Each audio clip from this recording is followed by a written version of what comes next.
Hello very good morning दोस्तों, कैसे हैं आप सभी लोग। आशा करती हूँ कि आप सभी लोग स्वस्थ होंगे, सुरक्षित होंगे और मन लगाकर अपनी पढ़ाई कर रहे होंगे। जैसे कि आपको पता है, मैं शिवालिका यहाँ एसएससी उत्कर्ष पे आपके लिए रोज़ सुबह 11 बजे लेके आती हूँ 10 मिनट का साइंस शो, जहाँ पे हम लोग करते हैं इम्पॉर्टेंट टॉपिक डिस्कस। तो आज का जो टॉपिक है वो है कि साउंड है क्या, यानी मेरे मुख से जो अभी ये आवाज़ें निकल रही हैं ये है क्या। ये तो हमने वर्ड्स फॉर्म कर लिए हैं इवैल्यूएशन के साथ, बट अगर ये वर्ड्स भी नहीं होती हैं तो कोई ना कोई चीज़ तो फ्लो कर रही है। ये फ्लो क्या है, कैसे फ्लो करता है, कहाँ पे करता है, किस प्रकार की ये तरंगे हैं, इनमें क्या क्या चेंजेस आते हैं, वो हम आज की क्लास में करने वाले हैं। ठीक है, तो काफ़ी इंटरेस्टिंग होगा सेशन। हाथ में कॉपी पेंसिल लेके बैठ जाना, क्योंकि एग्जामिनेशन पर्सपेक्टिव व्यू से बहुत इंपॉर्टेंट है। कोई सा भी एग्जामिनेशन उठा लीजिए, आपकी डिफेंसेस के उठा लीजिए, CDS, NDA, CAPF, NTPC ले लीजिए, SSC का कोई सा भी एग्ज़ाम ले लीजिए, हर किसी में ये आपको यूज़फुल रहेगा। तो इसको स्टार्ट करते हैं। सबसे पहला क्वेश्चन आता है कि साउंड क्या है और ये किस तरीके से प्रोपोगेट करता है, यानी किस तरीके से आपका चलता है। उससे पहला क्वेश्चन आता है कि साउंड असल में प्रोड्यूस कैसे हो पा रहा है। पीछे कुछ इमेजेस आपको दिख रही हैं, यहाँ पे हम क्या देख रहे हैं कि साउंड प्रोड्यूस करने के लिए हमें उस बॉडी को हिट करना होता है। जब हम उस बॉडी को हिट करते हैं तो असल में हुआ क्या, वहाँ से कुछ तरंगे निकलती हैं, और वो तरंगे किस फॉर्म से हो रही है, कहाँ से शुरू हुई हैं, वो बॉडी के वाइब्रेशन से शुरू हुई हैं, यानी कि उस बॉडी में कंपन हो रही है, तभी तो वो आवाज़ निकल रही है। फॉर एग्ज़ाम्पल, मेरे यहाँ पे क्या है, एक वोकल कॉर्ड है जिसे हम लोग लैरिंक्स यानी स्वर यंत्र बोलते हैं। ये स्वर यंत्र अभी वाइब्रेट हो रहा है। वाइब्रेट कैसे हो रहा है, हम हवा को ले जा रहे हैं, हवा को छोड़ रहे हैं, एक प्रॉपर पेस बना रहे हैं, उसकी जैसे वाइब्रेट हो रहा है, और वाइब्रेशन होने की वजह से ये कुछ साउंड्स यानी कुछ आवाज़ें मेरे मुख से बाहर निकल रही हैं शब्द के फॉर्म में। तो यानी साउंड का जो प्रोडक्शन है उसकी शुरुआत हमेशा कहाँ से होती है, वाइब्रेशन यानी कि कंपन। अब वो कोई भी चीज़ हो सकती है, किसी का भी कंपन हो सकता है, वहाँ से शुरू होती है। पर उससे इम्पॉर्टेंट चीज़ आती है कि मैम ये कंपन जो है ये मूव कैसे कर रहा है।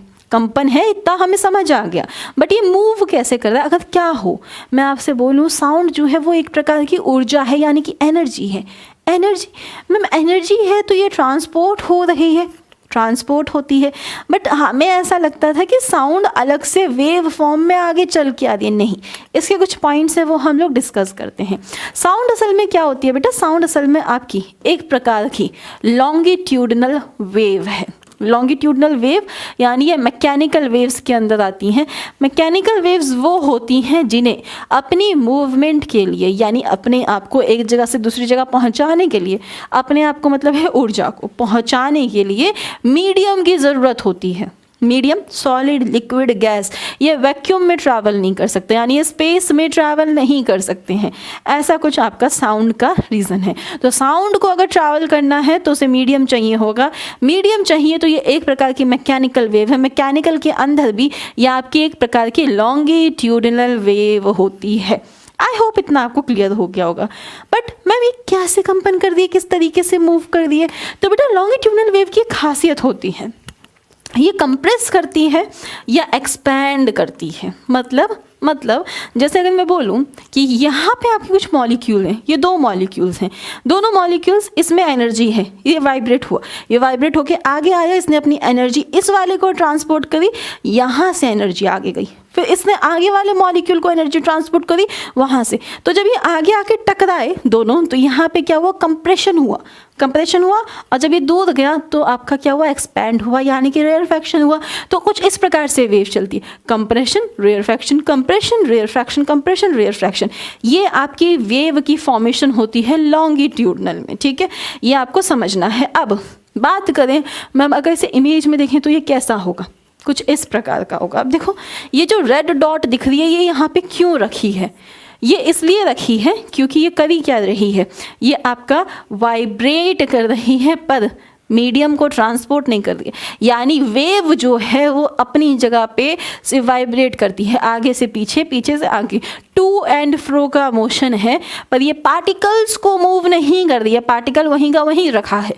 एनर्जी ट्रांसपोर्ट हो रही है। ऑलवेज रिमेंबर, एनर्जी ट्रांसपोर्ट हो रही है। अब यहाँ पे जब आप देखोगे आपको क्या दिख रहा है, ये आपका एक रेयर मीडियम बन रहा है, यानी कि ये रेयर है तो ये रेयर फ्रैक्शन वाला एरिया आगे की तरफ जल रहा है, और बीच बीच में क्या आ रहा है, जहाँ पे पार्टिकल्स दूर जा रहे हैं, एक्सपेंड हो रहा है, वहाँ पे कंप्रेशन बन रहा है। तो यानी हमारी वेव बनी इस प्रकार से, आपका रेयर आया, कंप्रेशन आया, रेयर आया, कंप्रेशन आया, रेयर आया, कंप्रेशन आया, इसको हम लोग वेव बोल देते हैं। अब इस वेव में बड़ी इंपॉर्टेंट चीज़ें हमें डिस्कस करनी है।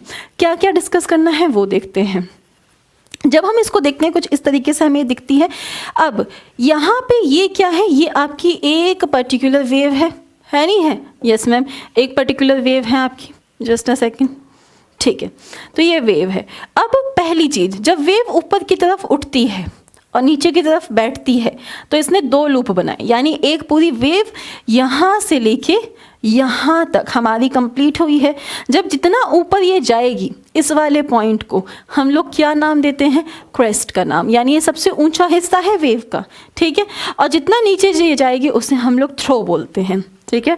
अब एक वेव की अपनी लंबाई भी होती है, तो लंबाई कहाँ से कहाँ के बीच में नापते हैं बच्चे, आपके दो कॉन्सिक्यूटिव क्रेस्ट, यानी क्रेस्ट और क्रेस्ट के बीच की जो दूरी है उसे हम लोग वेवलेंथ बोलते हैं। इसकी जो एसआई यूनिट है वो मीटर होती है और इसे दर्शाया जाता है लैम्डा से, ठीक है। उसके बाद हमारे क्रेस्ट की ऊंचाई कितनी जा रही है या थ्रो की ऊंचाई कितनी जा रही है, इसे हम लोग एम्पलीट्यूड से नापते हैं। किससे नापते हैं, एम्पलीट्यूड से। और एक होती है फ्रीक्वेंसी, कि आपका एक सेकंड में असल में कितनी वेव्स कंप्लीट कर पा रही है। मैं बोल सकती हूँ 2, 3, 4 कितनी भी क्रिएट करती है, वो फ्रीक्वेंसी आपकी चेंज होती है। उसके मुताबिक हम लोग क्या बोलते हैं, जो साउंड वेव्स हैं ये आपकी अलग अलग प्रकार की हैं। या आपकी 20 हर्ट्ज से नीचे हैं, 20 हर्ट्ज से ऊपर हैं, 20 किलो हर्ट्ज से भी ऊपर हैं, उसके बारे में भी डिस्कस करेंगे। बट आई होप इतना आपको ये डायग्राम समझ आया हो। इसकी डेफिनेशंस देखते हैं, बिल्कुल देखते हैं। डेफिनेशंस की यदि मैं बात करूं, सबसे पहला जो आपके सामने है वो वेवलेंथ है। वेवलेंथ में यहाँ पे क्या लिखा है, डिस्टेंस बिटवीन एडजेसेंट कंप्रेशन और रियरफैक्शन, यानी क्रेस्ट और थ्रो, दो क्रेस्ट या दो थ्रो का बीच का जो डिस्टेंस होता है आपका, वो क्या होता है, वेवलेंथ होता है। और इसकी आपकी यूनिट क्या होती है, मीटर्स की यूनिट होती है, दर्शाया जाता है लैम्डा से, ठीक है मैम। सेकंड की बात करें, एम्पलीट्यूड। एम्पलीट्यूड क्या होता है, जो मीन मीडियम था ये, यहाँ से वेव कितना ऊंचा गई कितना नीचा गई, वो उसका एम्पलीट्यूड है, ठीक है। इसकी भी यूनिट आपकी मीटर ही होती है, परंतु एम्पलीट्यूड जितना ज़्यादा ऊंचा होता है आवाज़ उतनी ही ज़्यादा लाउड होती है। एम्पलीट्यूड जितना ज़्यादा नीचा होता है आवाज़ उतनी ही ज़्यादा भारी और धीमी होती है। और ये चीज़ आप जैसे साउंड इंक्रीज़ करोगे अभी इस वीडियो का, तो आप एम्पलीट्यूड इंक्रीज़ कर रहे हो, साउंड डिक्रीज़ करोगे तो आप एम्पलीट्यूड कम कर रहे हो, ठीक है बेटा। चलो नेक्स्ट अगर हम लोग बात करें तो स्पीड। अब ये स्पीड क्या है, is the distance travel by the sound wave per unit of time, यानी आपकी साउंड वेव ने हर यूनिट ऑफ टाइम पे कितना डिस्टेंस ट्रेवल किया है उसे हम लोग स्पीड बोल देते हैं। और दर्शाया किससे जाता है, मीटर पर सेकेंड से इसे दर्शाया जाता है। आगे और बात करते हैं फ्रीक्वेंसी की। अब ये फ्रीक्वेंसी क्या है, एक सेकेंड में कितने इन्होंने आपकी कंप्लीट एक वेव कंप्लीट करी है, ठीक है। जैसे फॉर एग्जांपल ये एक वेव है, मैं बोल रही हूँ 1 मिनट में इसने कवर करी है 1 2 3 3, ठीक है।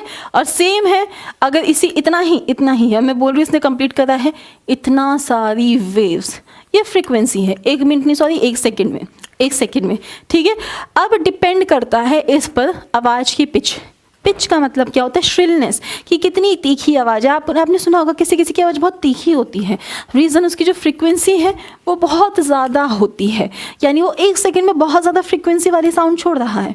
और किसी किसी की आवाज़ जो होती है वो बहुत सूथिंग लगती है, सुनने में मज़ा आता है। जैसे अमिताभ बच्चन जी, उनकी आवाज़ हमें अच्छी लगने लगी, आरजेस जो होते हैं उनकी आवाज़ अच्छी लगती है क्योंकि उनकी जो पिच होती है ना वो काफ़ी ज़्यादा फ्लुएंट होती है, 1 सेकेंड में बहुत कम फ्रीक्वेंसी रिलीज़ होती हैं। तो फ्रीक्वेंसी से हमें पता चलता है आवाज़ कितनी पैनी तीखी है या कितनी ज़्यादा सूथिंग है, सुनने में मज़ा आ रहा है, ठीक है। फ्रीक्वेंसी से एक और चीज़ पता चलती है, उसके बारे में डिस्कस करते हैं बेटा। फ्रीक्वेंसी आपकी अलग अलग प्रकार की होती है। हम कहाँ से देखेंगे, हम देखेंगे जब ये 20 हर्ट्ज के नीचे होती है फ्रीक्वेंसी, तो उस प्रकार की आवाज़ को हम लोग बोलते हैं इंफ्रासोनिक। और इसे कौन सुन सकता है, इसे एलिफेंट्स सुन सकते हैं, ठीक है। और मैं बोलूँ 20 हर्ट्ज से लेके 20,000 हर्ट्ज यानी 20 किलो हर्ट्ज के बीच की जो आवाज़ होती है उसे हम लोग बोलते हैं ऑडिबल। ऑडिबल क्यों? क्योंकि इसे हम इंसान सुन सकते हैं, इसे हम लोग सुन सकते हैं, दैट्स वाई इसे हम लोग ऑडिबल रेंज बोलते हैं, हम लोग जो सुन पाते हैं। और जो 20 किलो हर्ट्ज से भी ऊपर आवाज़ जाती है उसे हम लोग क्या बोलते हैं बच्चा? उसे हम लोग बोलते हैं अल्ट्रासोनिक, इंफ्रासोनिक, अल्ट्रासोनिक। ये चमगादड़ें हैं, इन्हें दिखता नहीं है पर फिर भी अपने रास्ते को नेविगेट कर पा रही हैं। क्यों? क्योंकि इनकी जो साउंड है वो काफ़ी अच्छी है, इनकी जो फ्रिक्वेंसी है आवाज़ सुनने की वो बहुत ज़्यादा अच्छी होती है, तो ये अल्ट्रासोनिक होते हैं। इंफ्रासोनिक, ऑडिबल एंड अल्ट्रासोनिक के और भी ज़्यादा एग्जांपल्स और डेप्थ में पढ़ेंगे अगले 10 मिनट शो में, ठीक है। इसी के साथ मैं आपको बताना चाहती हूँ नए साल के लिए आपके लिए क्या क्या चीज़ें लाया है उत्कर्ष परिवार। तो हमारे लिए न्यू ईयर ऑफर चल रहा है 28 दिसंबर से लेके आपका 3 जनवरी तक का, ठीक है बच्चे, जहाँ आपको मिल सकता है 90% तक का डिस्काउंट। और अगर आप ले रहे हैं प्राइम कोर्सेज तो आपको एक एक्स्ट्रा कोड लगाना है कैपिटल लेटर में प्राइम, PRIME। इसी के साथ आपको मिल जाएगा 10% एक्स्ट्रा डिस्काउंट आपके प्राइम कोर्सेज पे। साथ ही बात करें कोर्सेज की तो आपके जो NTPC 3.0 जो 2.0 है उस पर भी आपको काफ़ी अच्छा ऑफर अवेल किया जा रहा है। ऑफर के बारे में बात करें तो ओरिजिनल प्राइस प्राइम की 7,000 थी, इसे घटाकर कर दी गई है आपकी ऑफर में 800।